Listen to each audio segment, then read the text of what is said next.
abrir sua Bíblia, em Malaquias, último livro do Antigo Testamento, na nossa série sobre família. Nós estamos fazendo uma transição.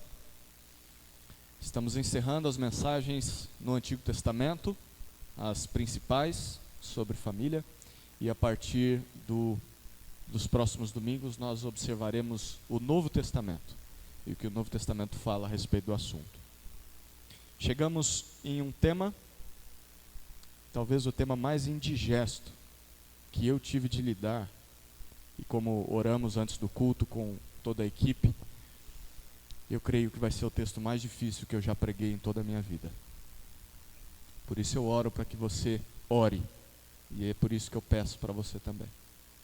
Ore por esse momento, ore pelo texto, ore pela sua vida, ore pela minha vida, para que eu seja fiel ao texto e seja sábio no expor o texto. Queria muito que minha esposa estivesse na primeira fileira para atestar tudo o que eu vou falar sobre casamento. Mas a minha filha esteve com uma indisposição estomacal desde ontem no retiro, e hoje foi no hospital cedo. Ela está se recuperando, mas minha esposa ficou com ela, tem que ficar de repouso. Ela vai ter que ouvir esse sermão depois e me avaliar, para ver se eu estou cumprindo o que o texto diz. Orem. Malaquias 2, nós vamos ler já, a partir do verso 10. O quanto você considera o casamento? Ele é algo importante para você? Como é que as pessoas em geral têm tratado esse assunto? Uma pesquisa feita pelo IBGE, publicada em 2017 pela revista Veja, identificou que 40 anos depois da instituição da lei do divórcio no nosso país, 1 a cada 3 casamentos termina em separação no Brasil. Em 1984, apenas 10% dos casamentos terminavam em divórcio. Em 2016, o índice saltou para um pouco mais de 30%.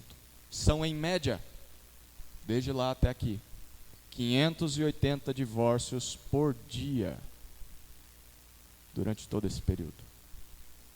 Nestes 33 anos de pesquisa, o índice de casamentos subiu apenas 17%. As pessoas se casaram menos. Já os divórcios aumentaram em incríveis 269%. Mas isso não se restringe apenas às pessoas de fora da igreja. Entre os evangélicos, os números não são tão diferentes assim, para nossa tristeza. Entre os cristãos, uma pesquisa feita pelo Instituto Barna de Pesquisas, também divulgada em 2017, constatou que o percentual de divorciados dentro da igreja evangélica é de 25%. Ou seja, 1 em cada 4 casamentos de evangélicos acaba em divórcio. Esse é o mesmo índice encontrado entre católicos e entre pessoas de todas as outras religiões. Os cristãos, protestantes, não têm sequer uma diferença para com essas religiões. Dentre os entrevistados que se denominam cristãos na entrevista, 41% disseram que entendem, abre aspas, ser uma boa ideia morar com um parceiro antes do casamento. Fecha aspas. 41%. Uma terceira pesquisa, feita pelo IBGE entre 2000 e 2010, e publicada pelo portal G1 em 2012, indica que quase 40% das uniões entre os casais do Brasil não são formalizadas. Quase metade. As pessoas simplesmente decidem morar juntas, juntar as escovas de dente. Um outro estudo revela que 70% desses casais, ou seja, os 40% que vivem juntos, não são casados, 70% desse grupo, que são chamados de amaziados, não se casa formalmente por medo de um futuro divórcio. Nós vivemos juntos, mas não vamos oficializar isso, porque depois que se oficializa, a maldição do divórcio aparece. Então não vamos nos casar. É claro que essas pesquisas não são determinantes para afirmar que isso sempre irá acontecer no nosso meio, mas elas são algum tipo de indicativo de que algo está acontecendo de muito errado nos casamentos da nossa época. Portanto, a pergunta mais importante a ser respondida não é como nós consideramos o casamento. A pergunta mais importante é como Deus considera o casamento. O que o Senhor, o Criador do céu, da terra, dos seres humanos e do casamento, tem a dizer sobre esse assunto. Malaquias 2, de 10 a 17, foi escrito com o propósito de responder a essa e a outras perguntas também. E diferente do que muitos pensam, essa catástrofe familiar não é exclusividade da nossa época. Nós vamos perceber que desde os tempos antigos, casamentos eram tratados de qualquer forma. E divórcios eram comuns de acontecerem em muitas culturas, e essa prática chegou a ser introduzida dentro do próprio povo de Deus.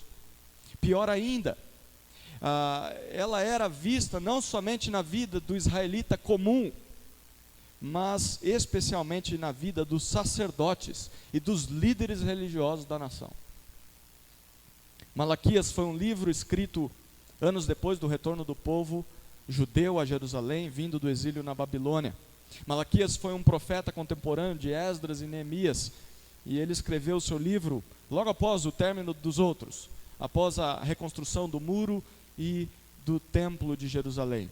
O povo de Deus viveu anos fantásticos sob a liderança daqueles dois homens, e durante esse período houve um grande reavivamento na nação, e muitos se consagraram a Deus, muitos se consagraram à obediência à lei, mas o tempo passou, e essa euforia acabou diminuindo.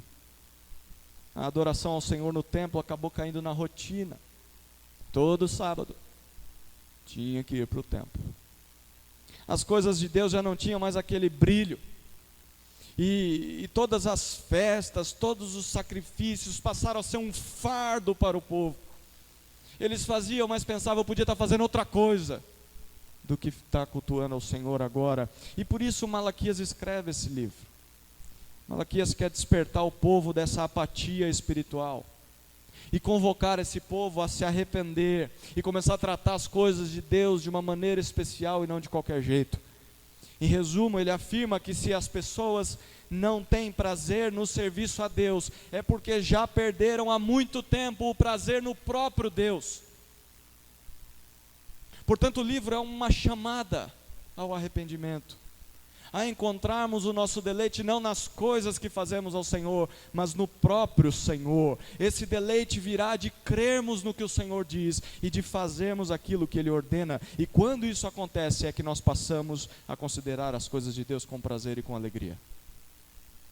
E por meio desse livro, Deus nos declara isso ao fazer várias interrogações ao povo. A ideia de Malaquias é de que Deus é uma espécie de procurador que processa o seu povo, processa os judeus, e ele faz várias perguntas. Essas perguntas têm a intenção de despertar aquele povo da sua sonolência espiritual. Então o povo, apesar de cumprir todas as suas obrigações religiosas, não estava colhendo as bênçãos de Deus e se perguntava por quê. Se estamos fazendo tudo e Deus não nos abençoa, esse Deus é mau, esse Deus é infiel, esse Deus não está cumprindo a sua palavra. Então Deus mostra para todos eles que mesmo obedecendo externamente, o coração desse povo já estava bem longe do Senhor, e é por isso que eles não estavam experimentando as suas bênçãos.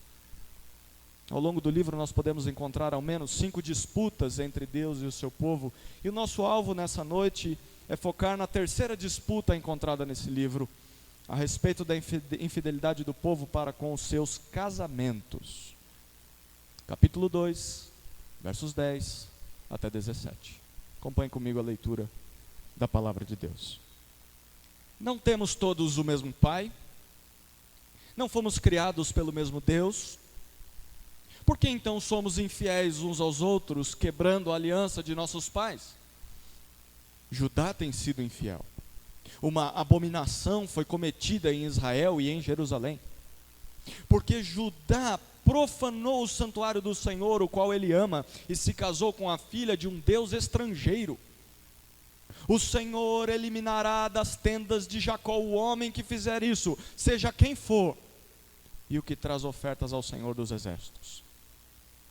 Além disso, ainda cobris o altar do Senhor de lágrimas, choro e gemidos, porque Ele não olha mais para as ofertas, nem as aceita da vossa mão com prazer. Mesmo assim, perguntais, por quê?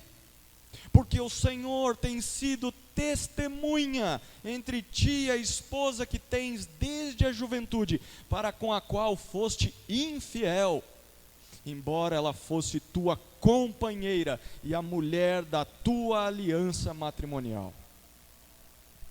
Não foi o Senhor que fez deles um só? Eles lhe pertencem em corpo e espírito. E por que um só? Porque Ele queria uma descendência santa.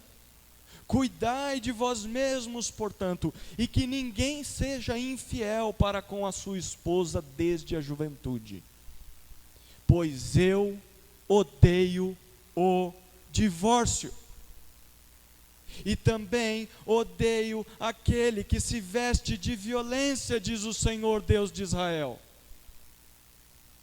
Portanto, cuidai de vós mesmos, diz o Senhor dos exércitos, e não sejais infiéis.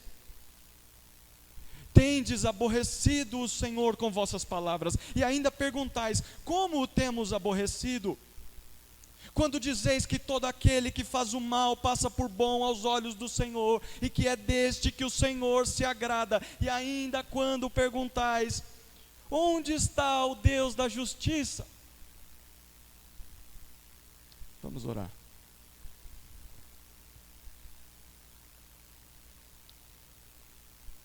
Deus nos ajuda nessa hora, porque as palavras que lemos são duras, mas cremos que são necessárias para nós. Ilumina-nos por meio do Teu Santo Espírito, que Ele nos conduza a Cristo nesse texto, e que nossas vidas sejam transformadas. É no nome do Teu Filho que nós oramos. Amém. Por questões didáticas, eu quero explicar e aplicar o conteúdo desse texto, nas nossas vidas, através de 3 aplicações principais. 3 aplicações. Primeira aplicação: fuja do jugo desigual. Versos 10 a 12. Segunda aplicação: entenda o que é o casamento. Versos 13 a 14. Terceira aplicação: não contraia o divórcio. Versos 15 a 17. Primeira aplicação: fuja do jugo desigual. Acompanhe comigo novamente versos 10 e 11. Não temos todos o mesmo Pai? Não fomos criados pelo mesmo Deus? Porque então somos infiéis uns aos outros, quebrando a aliança de nossos pais. Judá tem sido infiel. Uma abominação foi cometida em Israel e em Jerusalém, porque Judá profanou o santuário do Senhor, o qual ele ama, e se casou com a filha de um Deus estrangeiro. Fuja do jugo desigual. O texto começa com 3 perguntas retóricas, em que a resposta está implícita dentro da própria pergunta. No início do capítulo 2 de Malaquias, Deus direcionou as suas advertências para os sacerdotes. Verso 1, ele diz isso. Ou seja, essas perguntas do verso 10 são para os líderes religiosos da nação, aqueles homens que conduziam as coisas de Deus. E o que Deus quer que esses homens considerem? Primeira pergunta: não temos todos o mesmo Pai? Primeira resposta: sim, todos nós somos povo de Deus, e Ele é o nosso Pai. Segunda pergunta: não fomos criados pelo mesmo Deus? Segunda resposta: sim, todos nós que somos filhos de Deus, fomos criados por Deus, especialmente quando Ele nos salvou. Terceira pergunta: por que então somos infiéis uns aos outros, quebrando a aliança de nossos pais? Em outras palavras, se todos nós somos irmãos, se todos somos filhos do mesmo Pai do céu, se todos nós somos salvos pelo mesmo Deus, por que traímos uns aos outros? Por que quebramos a lei de Deus? Essas três perguntinhas juntas querem dizer apenas uma só coisa. Sacerdotes e todo o meu povo, escutem o seguinte: vocês estão sendo infiéis contra Deus e contra si mesmos. O que vocês estão fazendo é uma traição contra o próprio povo de Deus. Mas o que é que esse povo estava fazendo? Versículo 11. Deus diz que eles estavam sendo infiéis. Essa infidelidade é chamada de abominação. Algo repugnante diante de Deus. E que abominação era essa? Todo o povo estava profanando o santuário do Senhor, porque se havia casado com a filha de um Deus estrangeiro. O que isso significa? Significa que os líderes estavam contraindo matrimônios com mulheres de outras nações. O problema não era elas serem estrangeiras, e porque isso iria, entre aspas, contaminar a raça. A questão era mais profunda do que isso. A questão era teológica. Porque filha de um Deus estrangeiro significa adoradora de um Deus estranho. Essas mulheres não temiam ao Senhor, mas temiam a ídolos e falsos deuses. Portanto, quando os judeus se casavam com essas mulheres, estavam, segundo o próprio Deus, contaminando o seu santuário. A consequência disso, verso 12, é que Deus então diz: o Senhor eliminará das tendas de Jacó o homem que fizer isso, seja quem for, e o que traz ofertas ao Senhor dos exércitos. Eu vou eliminar até mesmo o sacerdote que traz oferta a mim no templo, porque está fazendo isso. A ideia do termo eliminar é a mesma de extinguir a descendência, a linhagem, os filhos daqueles homens. Deus retiraria a sua bênção de sobre aquelas famílias e durante pouco tempo eles seriam eliminados da face da terra. Mas por que aquilo que os judeus estavam fazendo era tão grave assim? Ao ponto de Deus prometer destruir a linhagem daqueles homens. Acontece que na lei, Deus já havia ordenado ao seu povo para que não se casasse com quem não o tinha como Senhor da sua vida. Eu quero te convidar a abrir algumas páginas no início da sua Bíblia, em Êxodo capítulo 34. Deixe a marcação em Malaquias 2 aí e abra em Êxodo 34. Êxodo 34, versículos 15 e 16. Deus diz assim: não faças aliança com os habitantes da terra, para que quando se prostituírem seguindo seus deuses e a eles sacrificarem, tu não sejas convidado por eles e não comas do seu sacrifício. Não tomes para teus filhos mulheres entre as filhas deles, para que quando elas se prostituírem com os deuses deles, não levem também teus filhos a se prostituir com esses deuses. Se os filhos dos israelitas se casassem com as filhas dos povos idólatras das outras nações, eles acabariam se contaminando pela idolatria de suas esposas e se tornariam idólatras como elas.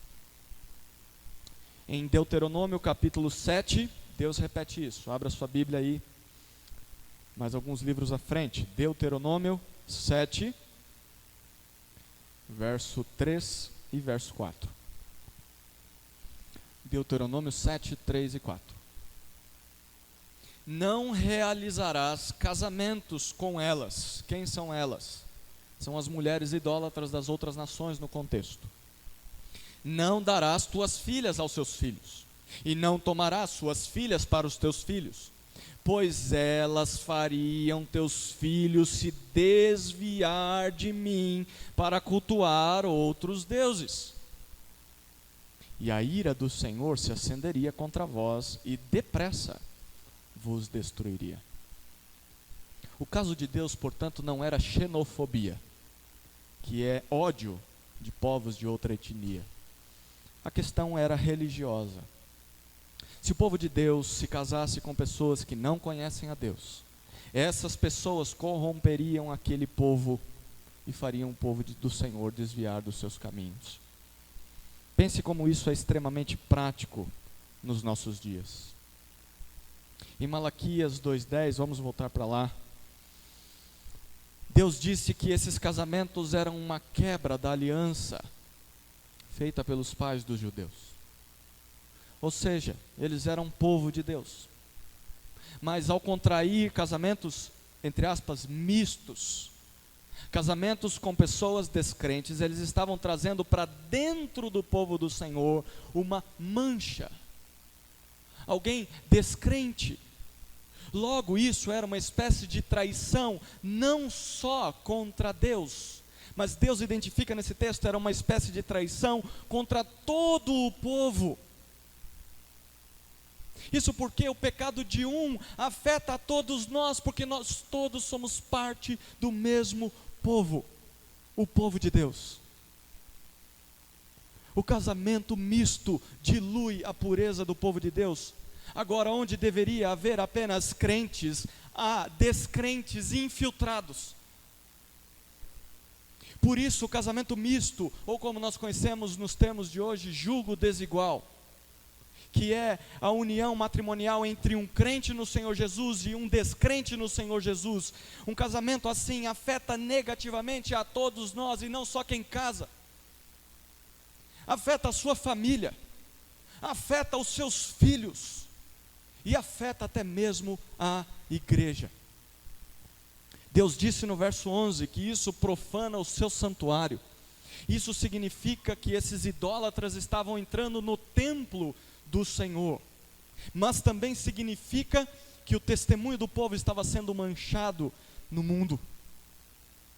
Casamentos mistos contaminam o testemunho do povo de Deus. Algo que era para ser totalmente consagrado ao Senhor, que é a família cristã, acaba sendo maculado por pessoas que não conhecem a Deus. Queridos, mais de 80 passagens em toda a Escritura nos advertem contra o casamento entre uma pessoa crente no Senhor Jesus e uma pessoa descrente. Quando isso acontece, o casamento fica limitado de cumprir os seus propósitos divinos. Porque um vai querer agradar a Deus, mas o outro, não. Não só isso, mas os filhos também sofrem. Um dos pais quer que o filho obedeça a Deus e congregue na igreja, mas o outro pai não acha isso importante. A cabeça da criança então entra em conflito, e na maioria das vezes a parte descrente é a que ganha, porque o pecado está ligado ao coração da criança. O mais comum a acontecer quando um jovem ou uma jovem crente em Deus se casa com uma pessoa descrente, é que este jovem ou esta jovem irá se afastar do Senhor com o passar do tempo. Você talvez conheça casos assim. Queridos, Deus deseja que a nossa linhagem, que a nossa descendência seja santa, seja separada para Ele. Se nós nos misturarmos em casamento com pessoas que não o temem, esse propósito estará sendo perdido. Portanto, lares consagrados a Deus dependem de casamentos contraídos entre pessoas que o temem, julgos iguais e não desiguais.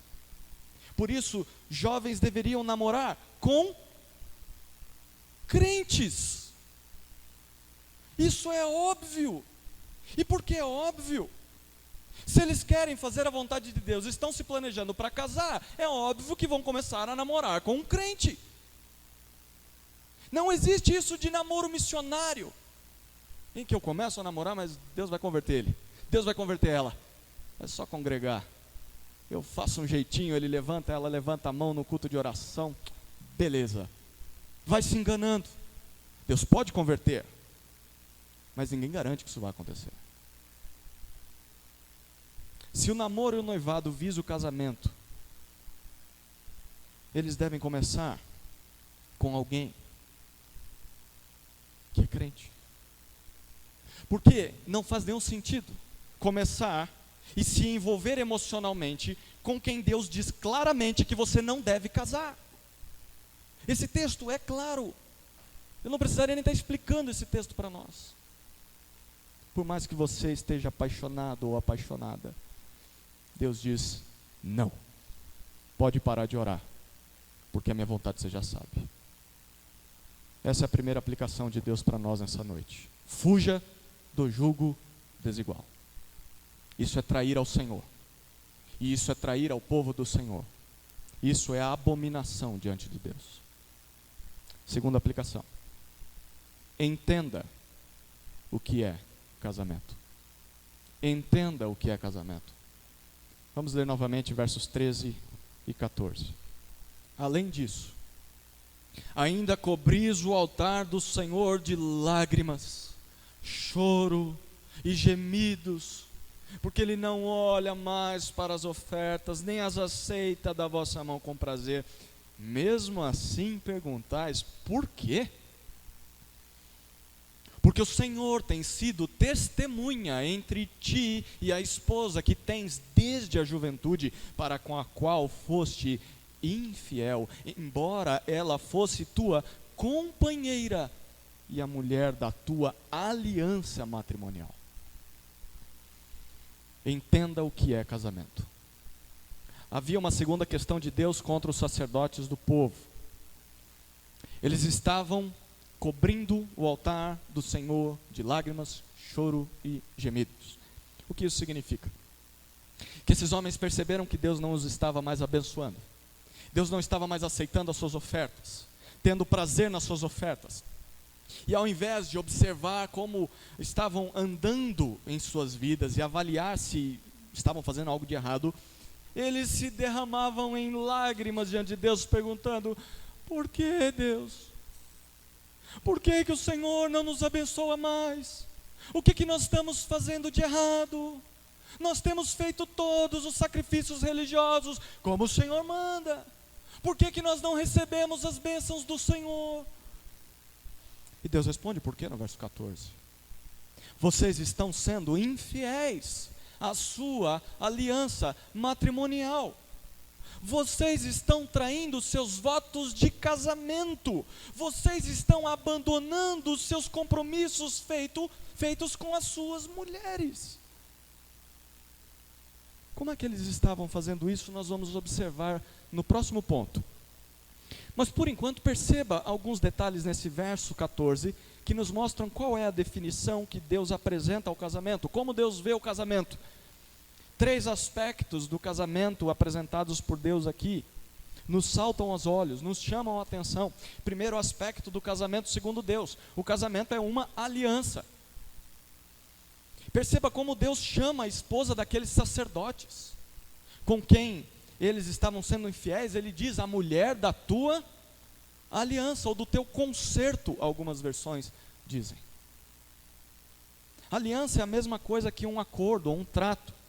Então, aplicada ao casamento, é um pacto contraído ou firmado entre duas partes, onde há, primeiro, direitos, mas ao mesmo tempo há deveres para os dois lados. Para Deus isso é o casamento.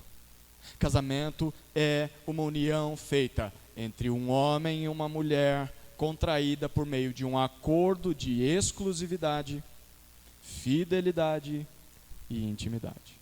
Eu vou repetir. Casamento é uma união feita entre um homem e uma mulher, contraída por meio de um acordo de exclusividade, fidelidade e intimidade. Então, casamento não é somente o que o Estado diz que ele é. Deus é quem define o casamento. E essa definição é que ele acontece quando um homem entra em uma aliança matrimonial com uma mulher. Na nossa Constituição, o casamento ainda é definido assim. Porém, se em algum dia ela for alterada nessa área, nós devemos continuar afirmando o que a Bíblia diz. Não é o Estado quem define. Casamento é uma aliança. Segundo aspecto, o casamento tem Deus como testemunha. O casamento tem Deus como testemunha. Há um segundo termo nessa definição de casamento de Deus no verso 14, que é o mais importante desse texto. O fato de Deus ser testemunha dessa aliança. Uma testemunha é alguém que testifica que algo aconteceu. Literalmente essa palavra aqui significa repetir ou contar novamente o que aconteceu no passado. Então, quando Deus diz que é testemunha da aliança de um homem com sua mulher, Deus está dizendo, em outras palavras, o seguinte: meu querido, minha querida, eu vi o momento em que você entrou em acordo de viver o resto dos seus dias com aquela pessoa. Eu estava lá. Eu testemunhei os seus votos de fidelidade a essa pessoa. Eu me lembro muito bem das suas promessas e do dia em que vocês firmaram esse pacto. Portanto, vocês podem até tentar se esquecer desse dia, mas eu não esqueço. Eu me lembro muito bem. E a separação não anula a aliança que vocês contraíram. Vocês podem cada um viver do teu lado, mas não anula o que eu testemunhei. Um aspecto importantíssimo sobre uma aliança em que Deus participa é que ela não pode ser quebrada. Homens, como nós cantamos, quebram alianças. Homens prometem coisas aos homens, mas muitas vezes quebram. E há termos entre homens que, quando não são cumpridos, então os nossos votos são desfeitos. Mas quando Deus entra na jogada, quando Deus é testemunha de um pacto, testemunha de uma aliança, o Senhor se torna parte daquele pacto. E por isso aquele compromisso não pode ser desfeito nunca mais. Deus sempre lembraria o casal de que ele viu os seus votos e foi testemunha daqueles votos. Alguns alegam que isso aqui se deve apenas para crentes e que Deus não é testemunha de casamentos de descrentes. Esse é um problema, porque então toda pessoa que não crê no Senhor Jesus e casou não é casada. Coisa nenhuma. Porque o casamento não é algo apenas para cristãos. O casamento é uma instituição de Deus para toda a sociedade humana. Então, quando um descrente se casa, olha que interessante, mesmo que ele não reconheça que Deus exista, o Senhor está lá, testemunhando, observando os seus votos de aliança, porque o casamento é algo de Deus, não é algo do casal. Não é o casal que inventou isso. O autor está lá observando, vocês estão fazendo algo que eu criei, mesmo que vocês não creiam que eu exista. Por isso, mesmo quando algumas pessoas dizem, isso é bem comum de ouvir, eu casei descrente, por isso não foi Deus quem fez o meu casamento. Ou, o meu casamento não valeu porque eu casei errado, eu não consultei ao Senhor. Ou até mesmo, o meu casamento não tem mais validade porque não há mais amor. Deus responde o seguinte: mesmo assim ainda é casamento. Eu estava lá, eu testemunhei aquela aliança, eu ratifiquei os votos, eles ainda são válidos até hoje. O casamento tem Deus como testemunha. Terceiro aspecto do casamento, segundo Deus, casamento significa companheirismo. Nós vemos isso ainda no verso 14. É o detalhe final do texto. Deus chama a esposa do sacerdote de sua companheira. Quando nós nos casamos, estamos entrando em um relacionamento tão íntimo que nos torna companheiros um do outro.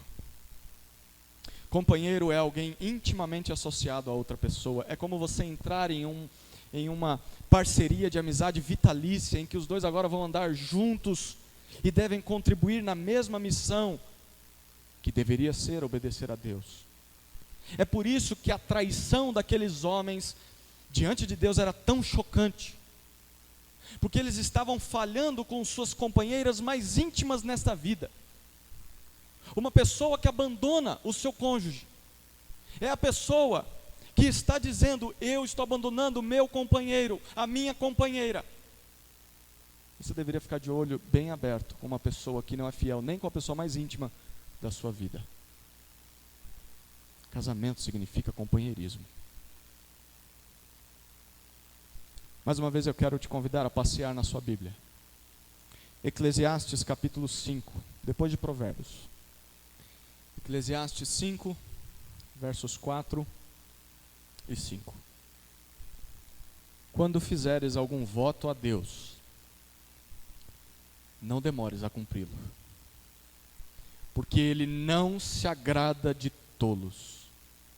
O que votares, trata de cumpri-lo. É melhor não fazer voto do que fazer e não cumprir. Como vimos, a aliança do casamento é algo feito tendo Deus como testemunha. Logo, todo voto feito diante de Deus deve ser cumprido. Isso porque aquele voto toma para si o nome do Senhor como testemunha. Deus faz parte do acordo e Deus é fiel às suas promessas e aos seus votos. Por isso Deus espera que também sejamos. Essa é a seriedade dos votos matrimoniais. Por isso que noivos deveriam pensar muito bem no que estão escrevendo, o que vão dizer um para o outro. Não é para dizer, meu amor, quando nós nos conhecemos, lá naquela quitanda, eu peguei numa maçã e você pegou lá na laranja e nós encostamos nossa mão. Você pode fazer isso, mas você tem que lembrar que você está fazendo votos diante de Deus.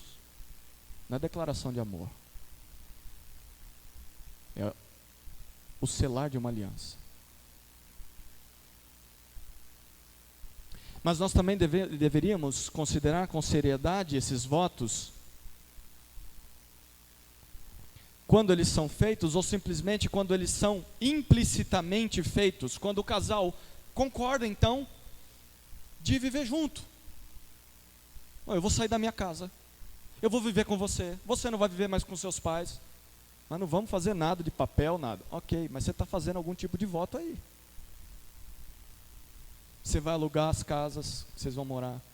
As pessoas vão olhar um homem e uma mulher juntos dentro da mesma casa. Vocês acham que eles vão achar que vocês são amiguinhos que moram na mesma casa? Vão achar que vocês são o quê?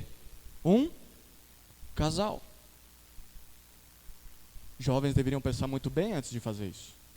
Porque Deus é testemunha de uma aliança. E uma aliança não pode ser desfeita.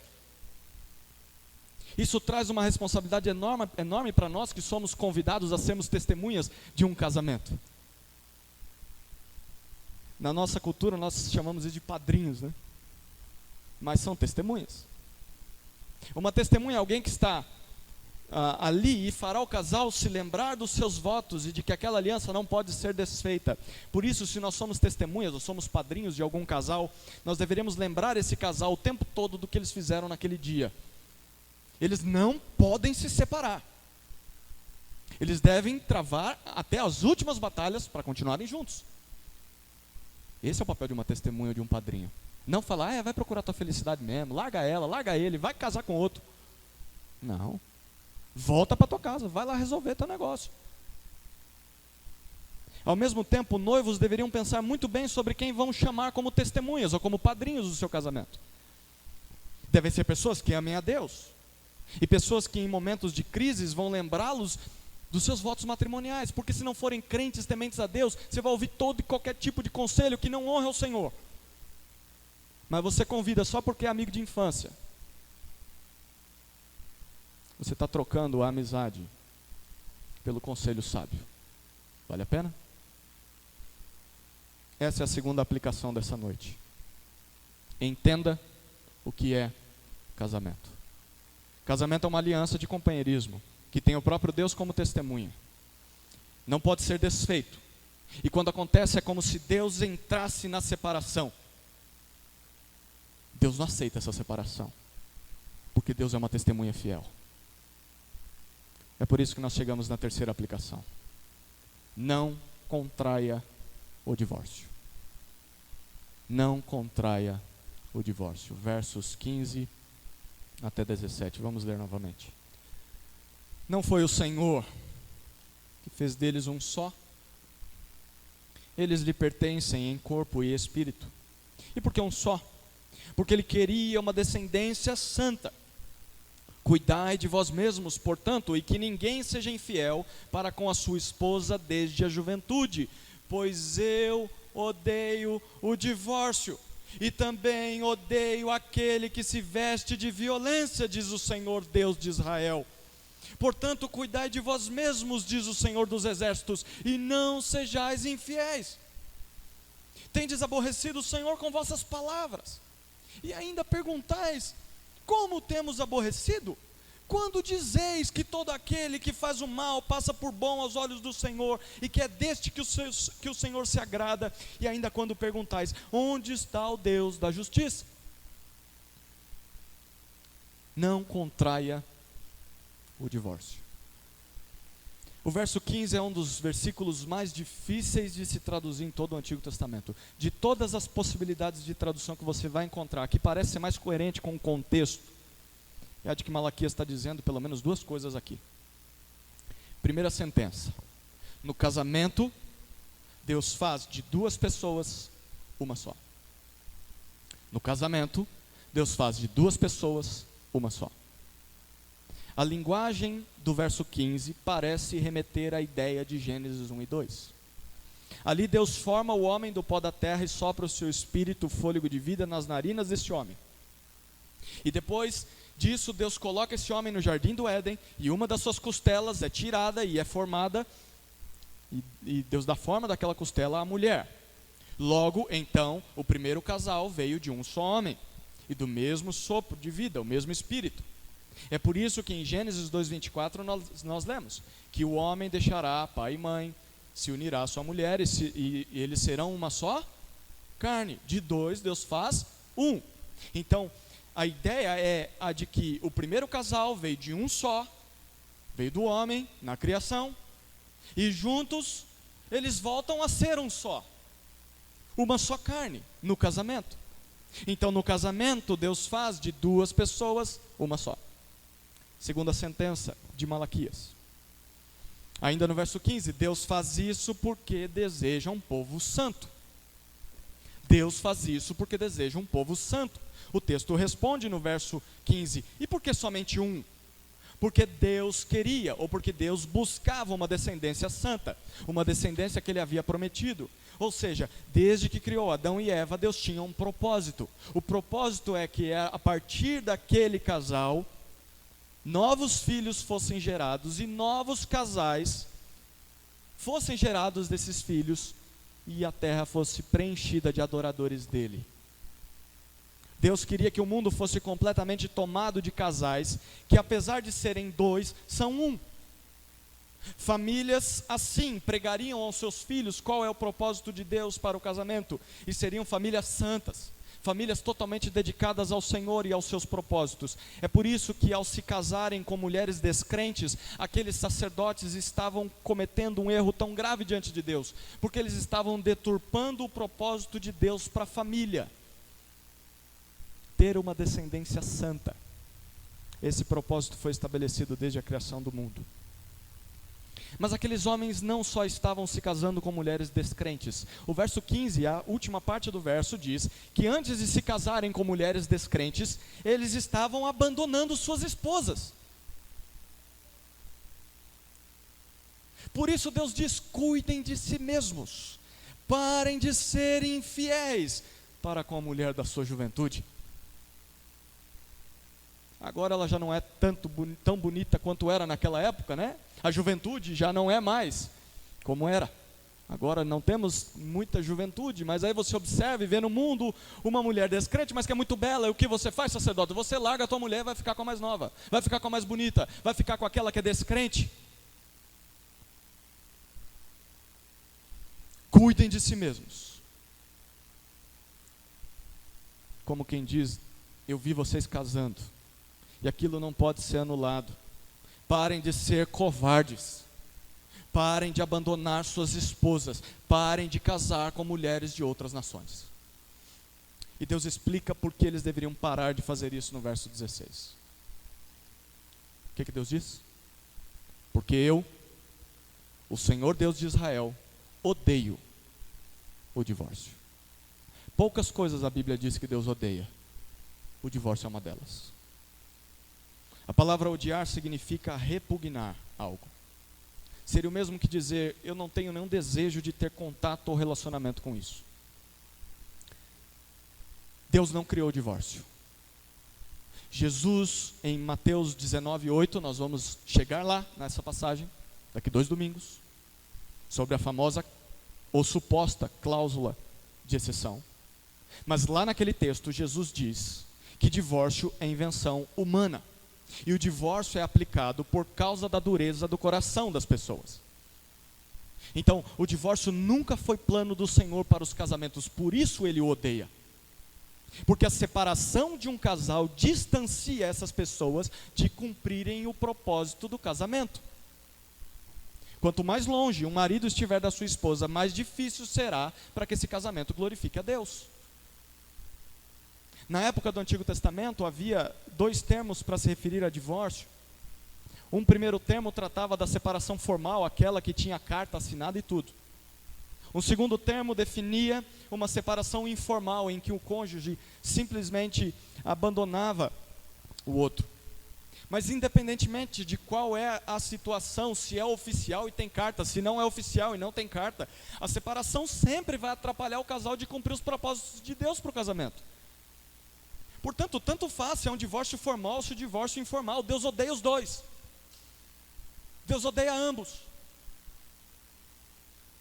Porém, há uma segunda coisa que Deus diz que odeia, ainda no verso 16. Odeio também aquele que se veste ou se cobre de violência. Aqui a alusão provavelmente é a um costume hebraico relacionado ao casamento. Quando um homem prometia se casar com uma mulher, ele a cobria com a sua capa, ou uma parte da sua capa, uma parte do seu paletó. E o que isso significava? Era uma demonstração de que a partir daquele momento ele iria cobri-la, ele iria protegê-la das dificuldades da vida, ele seria responsável por cuidar dela. Para quem lembra da história, é isso que acontece com Boaz e Noemi no livro de Ruth.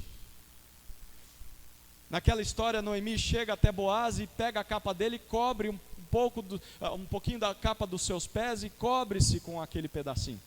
É isso que está significando. Boaz deveria se casar com Noemi, mas não estava se casando. E aí ela está dizendo: você tem que me assumir, você tem que me cobrir, você tem que me proteger, cuidar de mim, você é responsável por mim. Naquela época, ele tinha essa responsabilidade. Agora, quando um homem abandonava sua esposa, quando esse homem contraía o divórcio, ele estava retirando da sua esposa a capa de proteção, ou seja, ele está deixando ela vulnerável diante dos problemas da vida. Naquela época, quando um homem abandonava sua esposa, quando ele contraía o divórcio, quando ela era largada sozinha e com seus filhos pelo seu marido, ela era uma mulher destinada a morrer de fome. Ou isso, porque nós não tínhamos trabalho para a mulher na sociedade. Ou ela vivia como pedinte de esmolas, ou prostituta. O marido que se divorciava da sua esposa e a expunha a perigos e violência por parte de outros. E Deus o considera culpado de fazer isso. Ele pegava sua mochilinha, ia para o outro lado do país, arranjava aquela moça mais bonita e dizia: vamos recomeçar a vida. Só que a esposa dele ficou abandonada, passando dificuldade para comer, sofrendo com violência pela parte dos outros, dificuldades para criar filhos. Deus diz: você é culpado, seu covarde. Não adianta fingir que está tudo bem. Você é culpado do que está acontecendo com ela.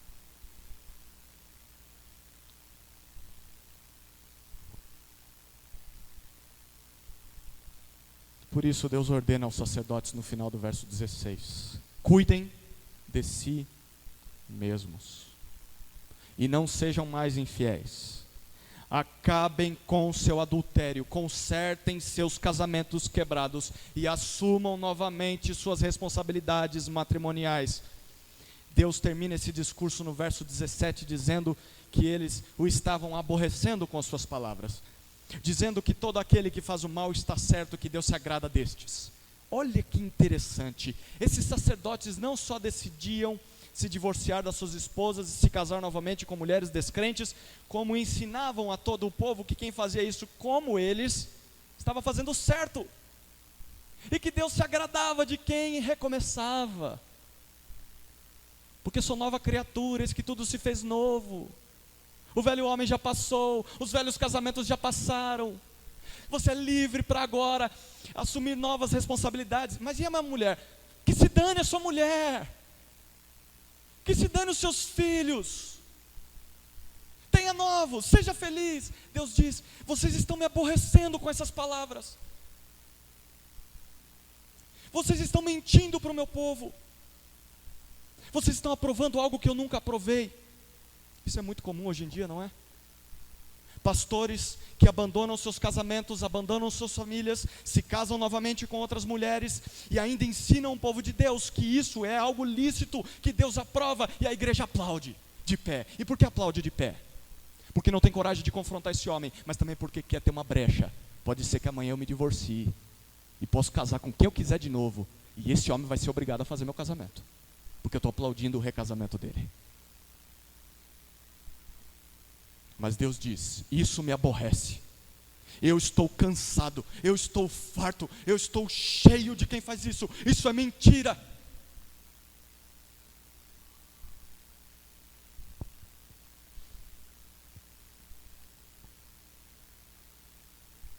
Queridos, independentemente do motivo, o divórcio sempre é como um terremoto.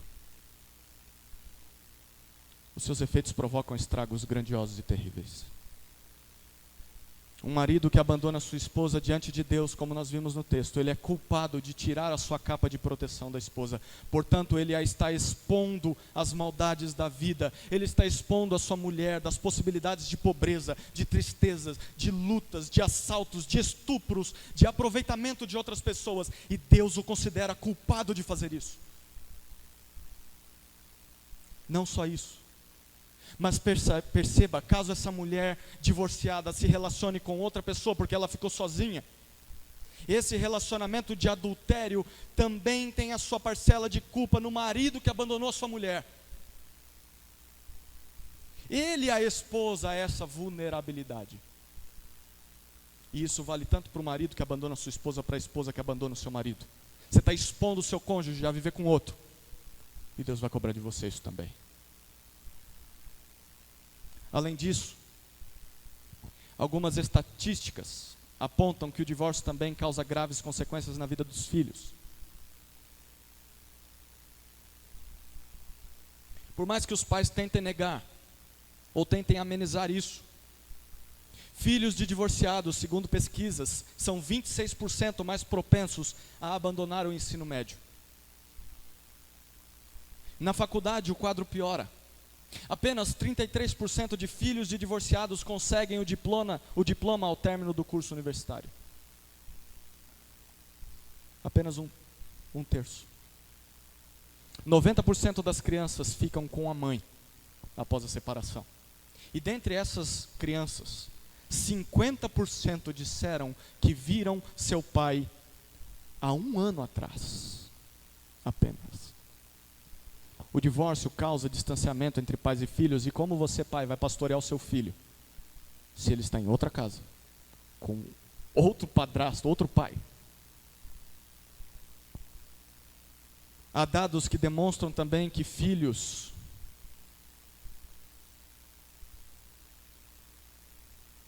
que vivem com padrastos são 3 vezes mais propensos a sofrerem abusos na infância.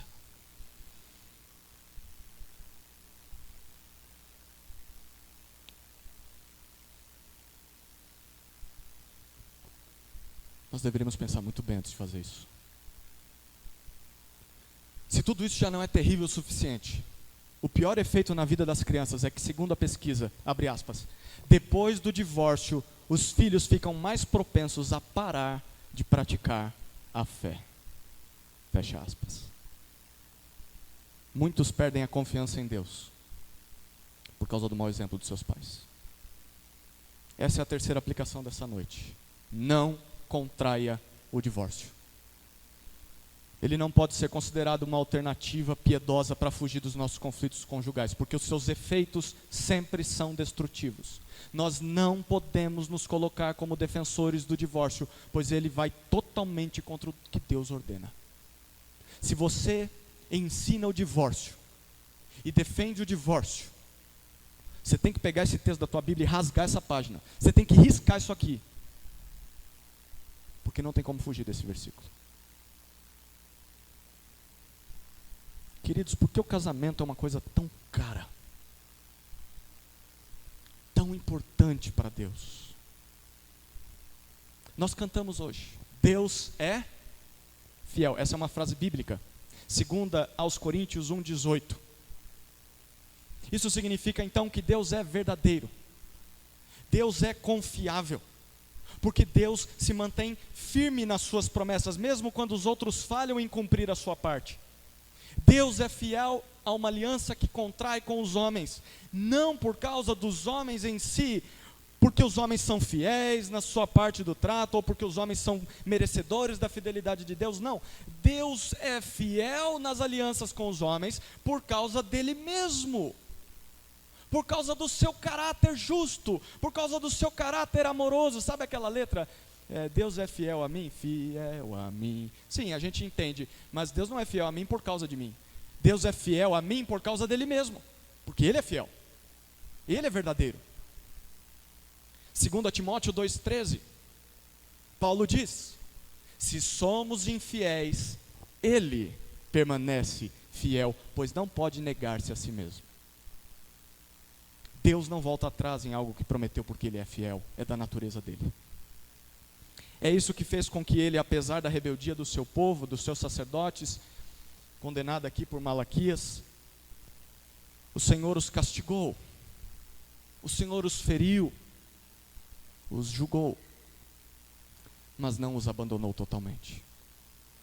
No livro do profeta Oséias, Deus promete abandonar Israel.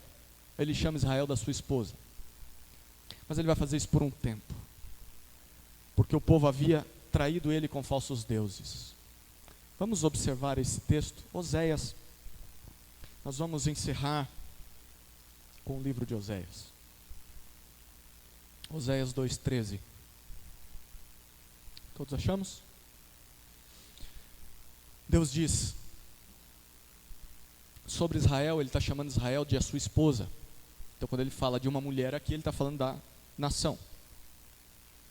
Eu a castigarei pelos dias em que queimava incenso aos Baalins, e se adornava com seus anéis e suas joias, e ia atrás dos seus amantes, esquecendo-se de mim, diz o Senhor.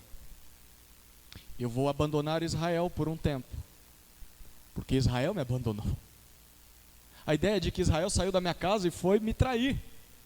Eu é quem dou comida para eles, eu é quem dou chuva para eles, eu é quem dou bênção para eles. E sabe o que eles fazem? Eles chegam nos seus amantes e dizem: são vocês quem nos sustentam. Os amantes eram os ídolos, e Deus diz: Israel saiu de casa. Pois bem, então vou castigar Israel. Mas há uma promessa, verso 14, verso 15 e 16. Deus promete um dia em que vai se aproximar novamente da sua esposa, do seu povo. Ele diz: todavia eu a atrairei, levarei para o deserto e lhe falarei ao coração. Ali eu lhe devolverei as suas vinhas e farei do vale de Acor uma porta de esperança. Ali ela me responderá como nos dias da sua juventude, como no dia em que subiu da terra do Egito. Naquele dia, diz o Senhor, ela me chamará meu marido e não me chamará mais meu Baal. A promessa era de que Deus novamente se casaria com o seu povo, e eles seriam felizes como no princípio do seu casamento. É isso que Oséias afirma, ou que o texto afirma no capítulo ainda 2, versos 19 e 20. E me casarei contigo para sempre. Sim, eu me casarei contigo em justiça, juízo, misericórdia e compaixão. Eu me casarei contigo em fidelidade, e tu reconhecerás o teu esposo, o Senhor. Ou seja, o povo é que se divorciou de Deus. E o povo abandonou a Deus, indo atrás de falsos deuses, e Deus deixou embora. Deus falou: se você quer, vai lá. Mas Deus prometeu: um dia eu vou te buscar. E é interessante a história de Osés, porque Deus, para ilustrar isso, usa a vida do profeta. Ele diz para o profeta Osés casar com uma mulher imoral. Osés casa. Eles têm filhos, mas Osés começa a olhar para os filhos e vê: esses filhos não têm minha cara não, porque eram filhos contraídos com outros homens. Ele foi traído. E aí Deus diz: então você vai cuidar desses filhos e vai perdoar tua mulher. E enquanto você estiver pregando, você vai dizer para o povo: é isso que Deus está fazendo com a gente. Vocês estão traindo a Deus. E Ele ainda está cuidando dos filhos ilegítimos de vocês. Aí Deus diz para ele: a tua mulher agora vai embora. E ela abandona Oséias. E a ideia é de como se Oséias tivesse dado um palácio para ela, uma casa linda. Ela bota Oséias para fora da casa e coloca os seus amantes dentro da casa e começa a viver dentro da casa que ele deu, com os seus amantes, dizendo: foram vocês que me deram isso aqui. Deus diz: agora você vai pregar, Oséias. É isso que o meu povo está fazendo. Mas Deus promete para Oséias: daqui a um tempo você vai atrás da sua esposa. Quando os recursos acabarem, quando Israel não tiver mais esperança, eu vou até ele. E a história de Oséias conta que Oséias vai até um prostíbulo. A sua esposa está ferida, de tanto ser violentada, espancada, quebrada pelos seus amantes, abandonada. E esse homem pega essa mulher no colo, leva para casa. Ela não quer ver ele, ela está traumatizada com qualquer homem que encosta nela. Ele deixa ela num canto e vai cuidando dela à distância. Ele a reconquista e se casa novamente com a sua esposa. Isso é graça. E Deus diz: agora você vai pregar isso para o povo, Oséias. É isso que eu vou fazer com ele. Ele vai se acabar com os seus deuses. Os seus deuses vão violentá-los. E eu, como marido amoroso, depois de vê-los quebrados, vou resgatá-los. Vou atraí-los com palavras doces e nós vamos nos casar novamente. Quando esse povo estiver restaurado.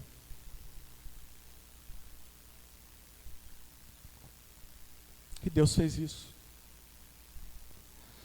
Quando Deus enviou seu Filho Jesus na cruz, Jesus vem à terra para selar com os homens essa nova aliança, esse novo casamento. Na cruz, o Filho unigênito do Pai assume a violência que nós mesmos causamos e que nós mesmos merecíamos ao nos divorciar de Deus. Quando nós abandonamos a Deus, nós tiramos a capa de Deus sobre nós e nós falamos: eu quero os amantes, e nós sofremos a violência e nós somos merecedores de castigo. Mas Deus diz: eu vou enviar o meu Filho para pagar por esse castigo. E o Filho dele vem.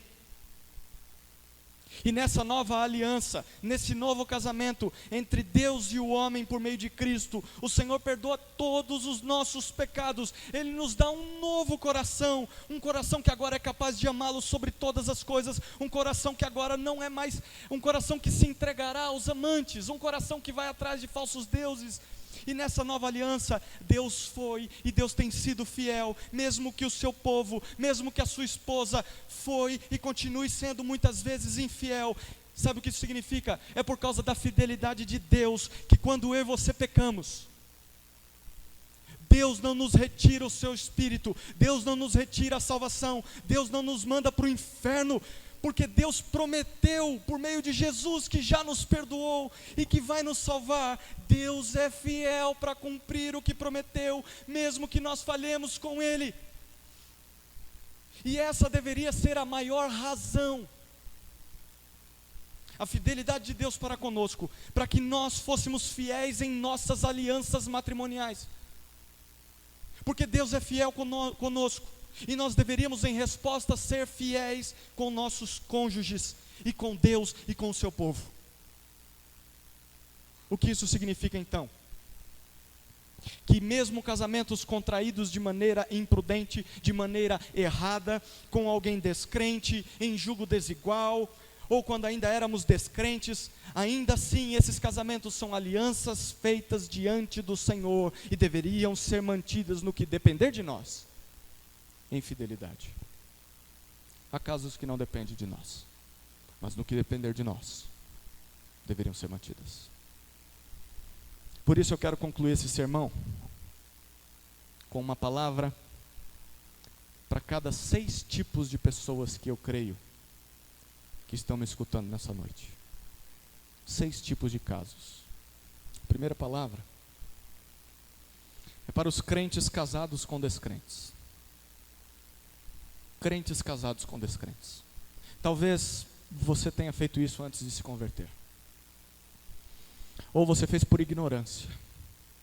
ou até mesmo por rebeldia contra os conselhos de Deus. Deus dizia, não casa com descrente, você foi e casou.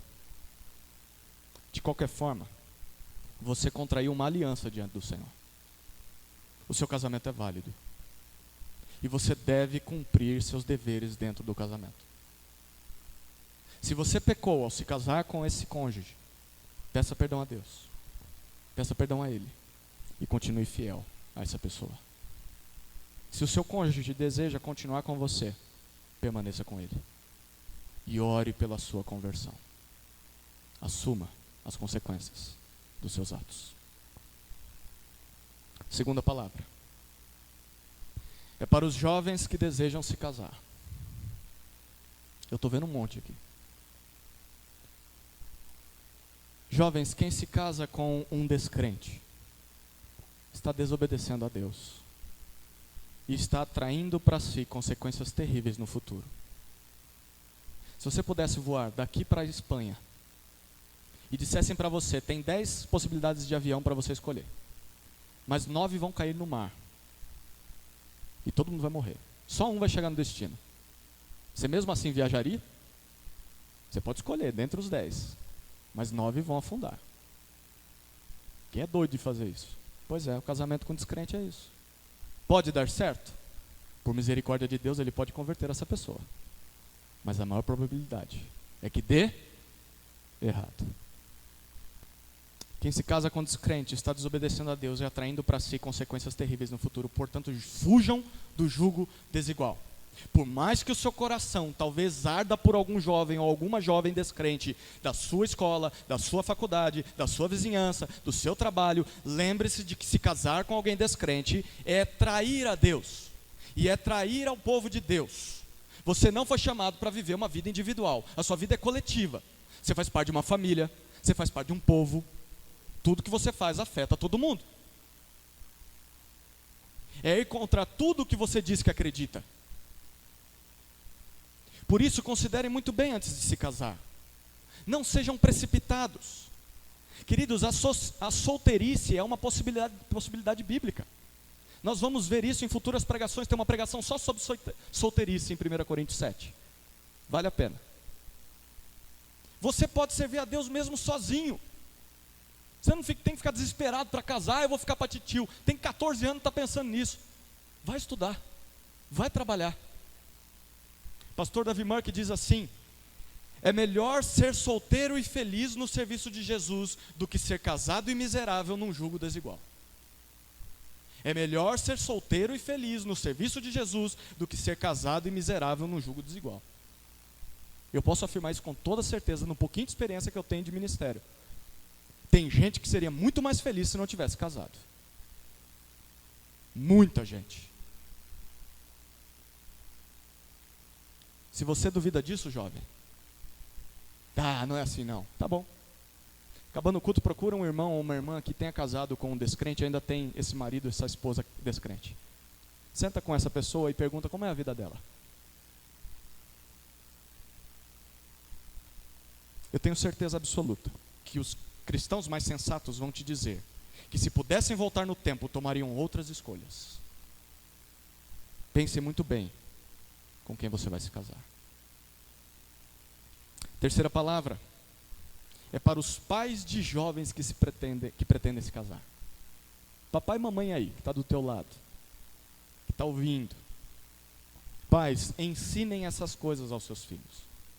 Estejam presentes no namoro dos seus filhos. Aconselhem sobre como seus filhos devem se relacionar.